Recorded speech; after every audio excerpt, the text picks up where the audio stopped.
Olá, boa noite, graça e paz a todos. Deus abençoe vocês. Que esta noite seja de bênção sobre todos vocês. Quero cumprimentá-los com a paz do Senhor, onde quer que você esteja, independente da forma que você esteja. Deus é bom e o seu reino é eterno. Tá? Te desejo uma boa noite.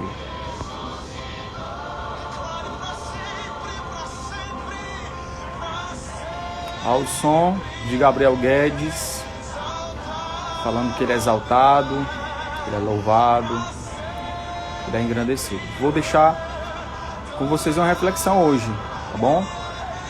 Convida as pessoas aí, os amigos, todos, para participarem, ouvirem, para serem abençoados. Vai ser uma live relâmpago, vai ser demorado, mas vai ser de muito proveito a todos nós.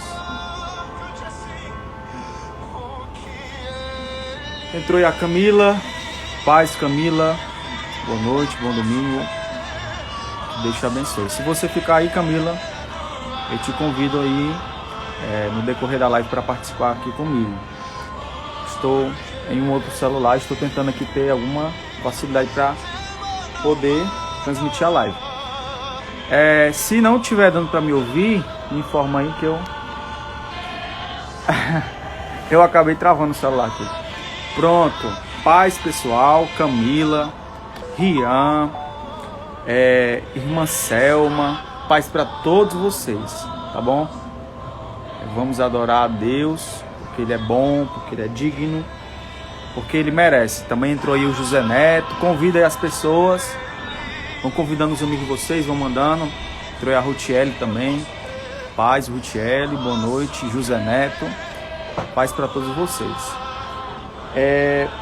Esta noite eu quero deixar aqui com vocês uma reflexão bem conhecida, que está no Evangelho de João, no capítulo 1, que está no capítulo 1, a partir do versículo 7 em diante, que diz assim: Este veio como testemunha para testificar a respeito da luz, para que todos viessem a crer por meio dele. Isso está falando de João Batista. Ele não era a luz, mas veio para dar testemunho da luz. A verdadeira luz que vinda ao mundo ilumina toda a humanidade. O Verbo estava no mundo. O mundo foi feito por meio dele, mas o mundo não o conheceu. Veio para o que era seu e os seus não o receberam. Mas a todos quantos o receberam, deu-lhes o poder de serem feitos filhos de Deus, a saber, aos que creem no seu nome, os quais não nasceram do sangue, nem da vontade da carne, nem da vontade do homem, mas de Deus. E o Verbo se fez carne e habitou entre nós, cheio de graça e de verdade. E vimos a sua glória, glória como do unigênito do Pai. Aí entrou também a irmã Amanda. Paz do Senhor, gente, boa noite. Eu quero aqui falar com vocês esta noite sobre Jesus Cristo, como normalmente eu já tenho falado em outras lives. E hoje eu quero dar um foco central à obra de Cristo no Calvário. Nós sabemos que a religião cristã, ela apregoa como sendo o Calvário, sendo a cruz de Cristo, o maior feito espiritual. É ali que todos são abençoados. Entrou também a irmã Ivoneide, o Aleph, que é o Micael, meu primo. Entrou a Lidiane, paz. Pessoal, vão convidando as pessoas, vão enviando, apertando aí no aviãozinho, para mais pessoas serem abençoadas. Entrou a irmã Alessandra também. E o propósito, de Deus em Cristo era culminar na cruz. Paulo diz que a cruz ela é uma loucura para os que se perdem. Ela é loucura para aqueles que não compreendem os feitos de Deus, para aqueles que não creem nos feitos de Deus. A cruz ela é loucura para os gregos e para os judeus ela é escândalo. Mas para nós que somos salvos, ela é o poder de Deus. E o evangelista João, a preocupação dele é em mostrar Cristo como Filho de Deus. Mateus quer mostrar, enfoca mostrando Jesus como rei, Marcos como servo, Lucas como homem, e João, ele tem o foco de mostrar Jesus como sendo Deus. Tanto é que no versículo 1 ele diz assim: no princípio era o verbo, e o verbo estava com Deus, e o verbo era Deus. Jesus, na aparência humana, Jesus no corpo humano, ele era Deus e era homem. E isso é um mistério que nenhum teólogo, nenhum estudioso consegue explicar. Jesus como homem sentia fome, Jesus como homem sentia sede, Jesus como homem sentia necessidades físicas. Mas mesmo sendo homem, ele era Deus. E a Bíblia diz que não havia nele pecado, não havia nele nenhuma falta, nenhuma culpa. E por isso os religiosos odiavam Jesus. As pessoas que conheciam ele de infância não criam em seus milagres, porque ele era um homem comum, né? Assim como você tem fome, assim como você tem anseios físicos, assim como você fica com calor, Jesus sentia calor, obviamente. Assim como você tem necessidade de comer todos os dias, Jesus sentia essas necessidades. A Bíblia diz que em um certo momento os discípulos estavam no barco e ele estava à popa dormindo. Então ele dormia. Isso é algo extraordinário. É o Deus grande, o Deus excelso, soberano, que tem todo o poder, mas que se iguale à criatura, que desce para viver como nós. E o povo não reconheceu Jesus por conta disso, porque ele não veio arrogando para si todo o poder. Ele veio para salvar, ele veio para mostrar que era filho de Deus. Mas ele não viveu como um rico, não viveu como um poderoso, como um político. Ele viveu como qualquer um de nós iria viver nas circunstâncias judaicas. O seu nascimento foi marcado pela pobreza. Os seus pais não eram pessoas ricas. Paulo diz lá em 2 Coríntios que ele, sendo rico, se fez pobre.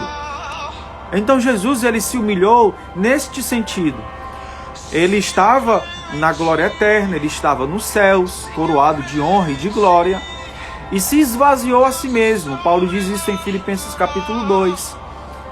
E isso é extremamente importante para a doutrina cristã. Se nós não entendermos a humildade de Cristo, se nós não entendermos quem Cristo foi, a gente só vai ouvir de Cristo, a gente vai ouvir de um Cristo diferente, de um Cristo que vem para te dar riqueza, de um Cristo, de um evangelho que vem para te satisfazer emocionalmente. Mas o Cristo da Bíblia, ele é um Cristo totalmente diferente do que as religiões andam apregoando. Ele era um homem comum, né? Ele era Deus e era homem, e isso não se divide. Mas ele viveu nas mesmas circunstâncias que nós. E aqui João, ele quer mostrar isso, Jesus como Filho de Deus. No versículo 9 diz assim: a verdadeira luz que vinda ao mundo ilumina toda a humanidade. A Bíblia diz que nele habitava toda a plenitude de Deus. Ele estava vindo ali para iluminar todo homem. Ele estava ali para mostrar a verdade a todos que o encontrassem, ou todos que ouvissem falar sobre ele. Em João capítulo 9, se eu não me engano, ele diz: eu sou a luz do mundo. Então nele reside todo o sentido, todo o significado da vida humana. Nele tudo se explica, nele tudo se entende, nele é o cumprimento de todas as coisas. É por isso que a igreja cresceu, é por isso que a igreja primitiva se estabeleceu e conseguiu expandir-se no mundo inteiro, porque eles pregavam a Cristo e a este crucificado, pregavam a ressurreição dentre os mortos. A nossa esperança, ela não está em um político, a nossa esperança não está em um líder comunitário, a nossa esperança não está em um líder religioso. A nossa esperança está neste Cristo que veio ao mundo para iluminar a todo aquele que olha, a todo aquele que ouve, a todo aquele que crê no seu nome. No versículo 11, no versículo 10 diz assim: o verbo estava no mundo, o mundo foi feito por meio dele, mas o mundo não o conheceu. É o que eu falei agora há pouco.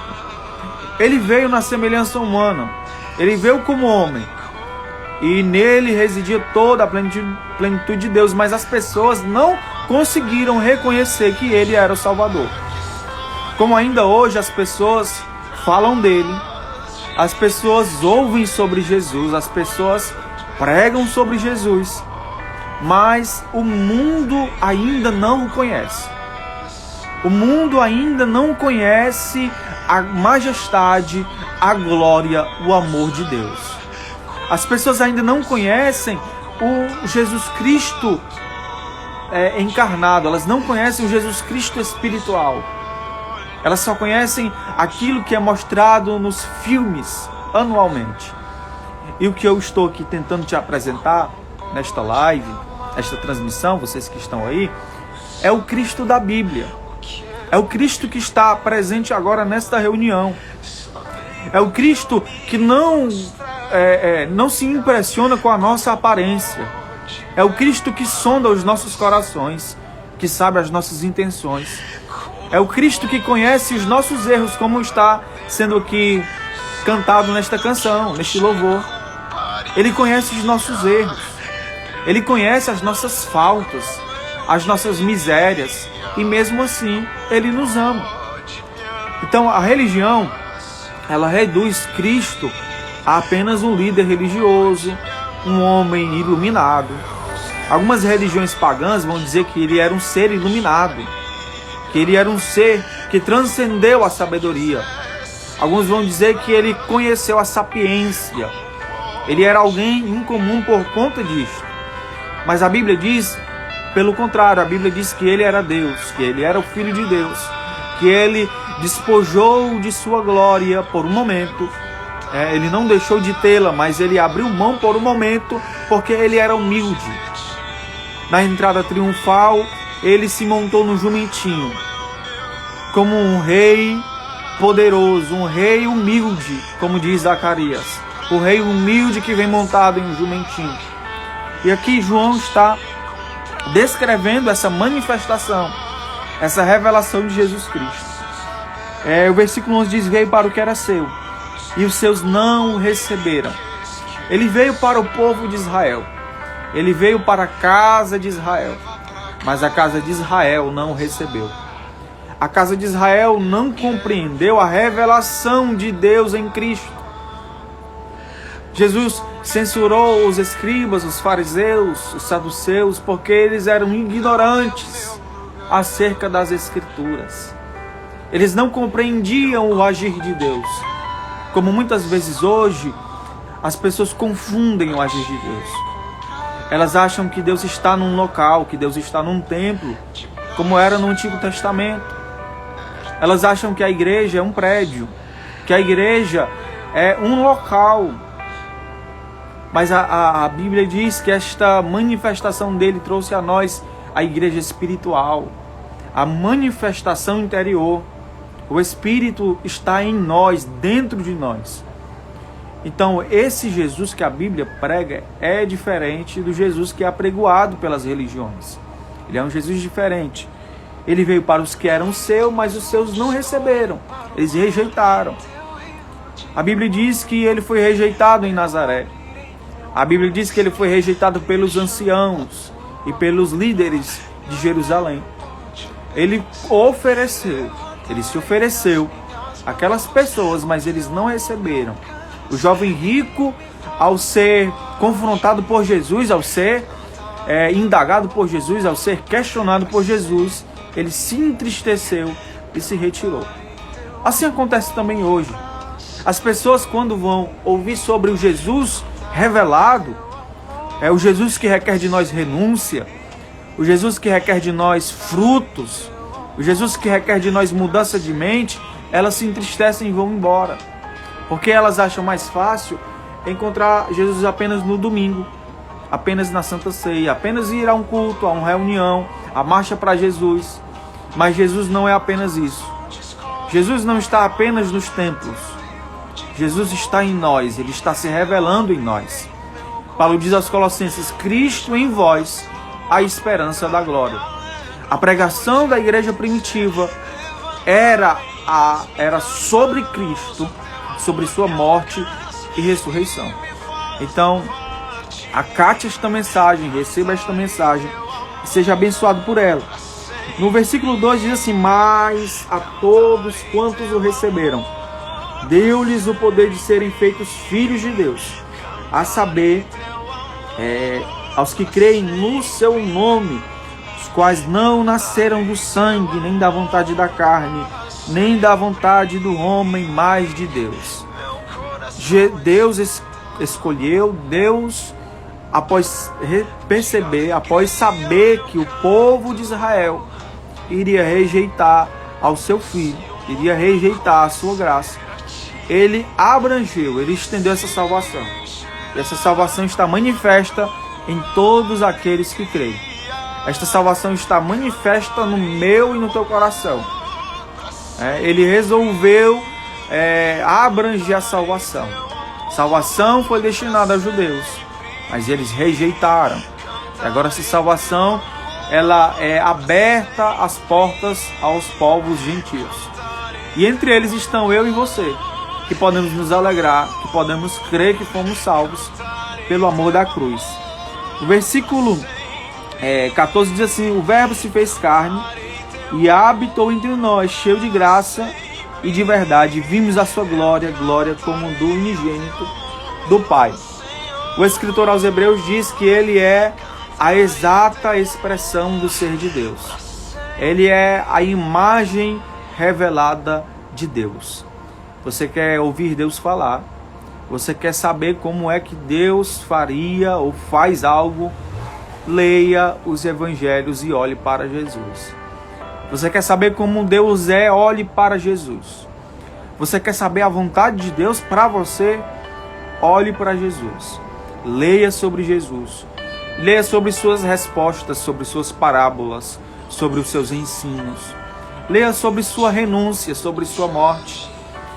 Os apóstolos escreveram as cartas explicando este evangelho, esta manifestação que foi revelada em Cristo Jesus. Repetindo o que Paulo disse: Cristo em vós a esperança da glória. João diz, o apóstolo João, mesmo que escreveu o evangelho, em sua carta, ele diz assim: assim como Cristo andou, andai vós também, andando como Cristo andou, porque esta é a vontade de Deus para nós. Paulo diz que um dos propósitos da salvação é que sejamos conformados, que sejamos transformados à imagem do Filho, que sejamos parecidos com Jesus Cristo. E a Bíblia diz que ele encarnou, ele veio cheio de graça e de verdade, e vimos, o apóstolo João, os apóstolos viram a sua glória, glória como do unigênito do Pai. Ele, apesar de ter se esvaído, apesar de ter descido à terra, ele foi coroado, ele foi glorificado em cumprimento da vontade de Deus. Então isso é a mais sublime mensagem. É a mensagem do Evangelho. É a mensagem que não erra. É a mensagem principal. Não existe outra mensagem, qualquer outra mensagem que substitua a mensagem de Deus em Cristo, da crucificação, do amor de Deus em Cristo, da justiça de Deus em Cristo. Ela está faltando com a verdade. Os filósofos arrazoam entre si, buscando, arguindo acerca do que é a verdade, se a verdade absoluta existe. O que eles não sabem, o que eles não entendem com suas razões, é que a verdade absoluta está manifesta em Cristo. Ele disse aos seus discípulos: eu sou o caminho, a verdade e a vida. Eu sou o caminho, a verdade e a vida. Salomão, em Eclesiastes, procurava o sentido da vida. Ele buscou o sentido no trabalho e ele disse que era vaidade. Ele buscou o sentido no amor pelas mulheres e ele descobriu que era vaidade. Ele buscou o sentido na música e ele descobriu que isso era vaidade. Salomão buscou o sentido da vida no vinho e ele percebeu que era vaidade. Ele olhou para tudo que acontece debaixo do sol e percebeu que era vaidade. E no final do livro de Eclesiastes, ele resume tudo isso dizendo: de tudo que se deve fazer, de tudo que se deve guardar, de tudo que se deve observar, creia em Deus, obedeça-o, faça tudo aquilo que ele vier às mãos para fazer, né? Faça tudo que o seu coração quiser fazer, né? Desde que seja sobre o temor de Deus, desde que seja debaixo do temor a Deus. Então, o que Salomão não tinha revelado ainda era Jesus Cristo, né? Tudo está apontando para Jesus Cristo. A salvação aponta para Ele. A condenação aponta para Ele. Aqueles que não creem no seu nome já estão em condenação. Entrou aí, irmão. Entrou Francis, moda feminina, a Camila. Paz, pessoal, boa noite. Que Deus abençoe vocês. Compartilhem com os seus amigos. Que Deus abençoe a noite de vocês. Então, essa é a maior revelação. É a revelação do Evangelho. Às vezes que nós somos expostos a essa mensagem, o nosso coração é confrontado. Às vezes que somos expostos ao vitupério da cruz, o nosso orgulho, ele é destruído. É por isso que a religião, ela odeia a mensagem da cruz. É por isso que os homens odeiam a mensagem do Evangelho. Porque a mensagem do Evangelho não fala sobre as obras de alguém, as minhas obras, as suas obras. A mensagem do Evangelho fala sobre a obra de Cristo. Não é o que nós fazemos, não é o que nós conseguimos realizar, mas é a obra da cruz, é a obra de Deus em Cristo. Então, quando nós compreendemos essa verdade, o nosso coração é aberto. A escuridão do nosso coração, ela é extraída, ela é retirada, porque a luz ilumina, a luz revela o amor de Cristo em nós. Então, quero agradecer a você que participou aí, né?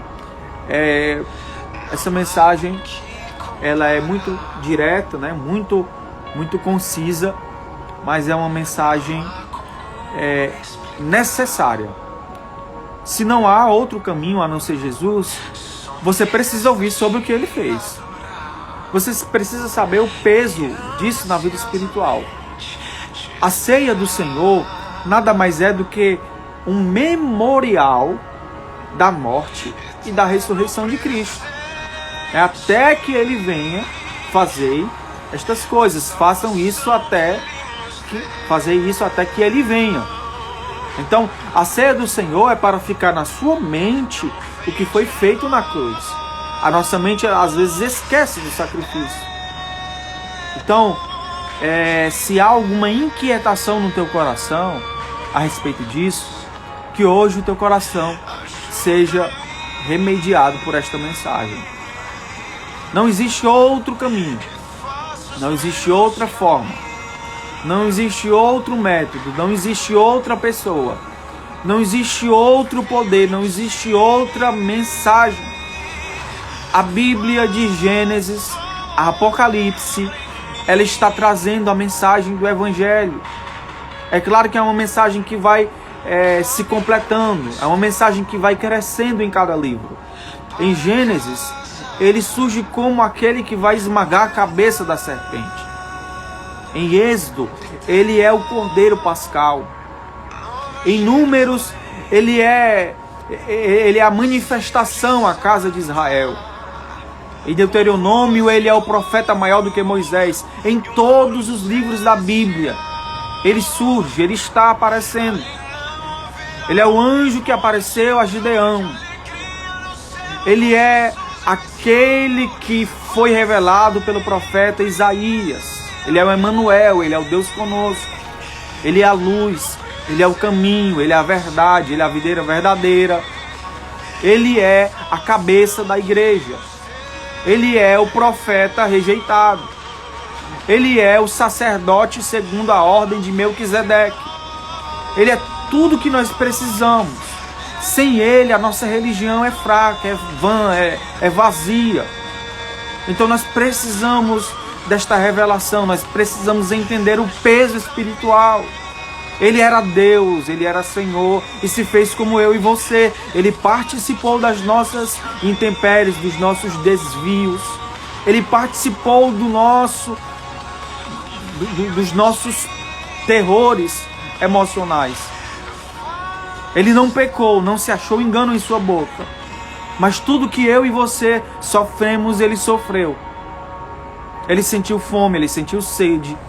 Como eu falei no início, Ele sentiu a traição.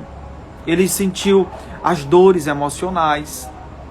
A minha alma está aflita até a morte. Tira de mim este cálice, passa de mim este cálice. Contanto não seja feito o que eu quero, mas que seja feito a tua vontade. Isso fala da sua submissão a um propósito.